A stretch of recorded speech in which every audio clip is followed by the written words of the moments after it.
आपण बायपास किंवा अँजिओप्लास्टी करायला जातो तर आपण स्वतः डॉक्टरांना काही प्रश्न विचारले पाहिजेत. तर सगळ्यात महत्त्वाचा प्रश्न विचारला पाहिजे की ज्यावेळी आपण बायपास करतो त्यावेळी बायपास दोन प्रकारे केलं जातं. एक कंप्लीट आर्टेरियल बायपास ग्राफ्टिंग आणि एक व्हेनस ग्राफ्टिंग.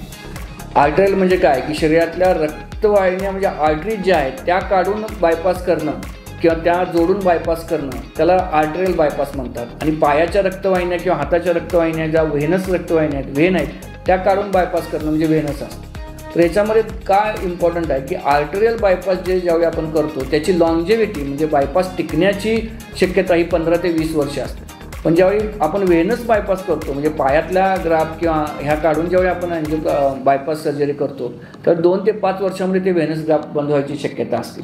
त्यामुळे आपण आपल्या डॉक्टरांना नक्की प्रश्न विचारा की तुम्ही जे बायपास करणार आहात ते आर्टेरियल बायपास करणार आहात का व्हेनस बायपास करणार आहेत, कारण त्याच्यामुळं तुमच्या बायपासची लॉन्जेव्हिटी ही अतिशय अवलंबून आहे.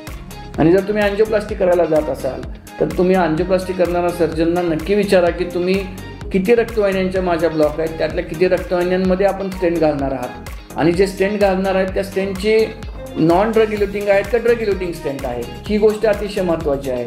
यासुद्धा टेक्निकल गोष्टी आपण आपल्या डॉक्टरांना नक्की विचारावा, कारण शेवटी हे शरीर आपलं आहे. आपल्या शरीरावर डॉक्टर ट्रीटमेंट करणार आहेत तर डॉक्टरांना आपण हे महत्त्वाचे प्रश्न विचारणं अतिशय गरजेचं आहे.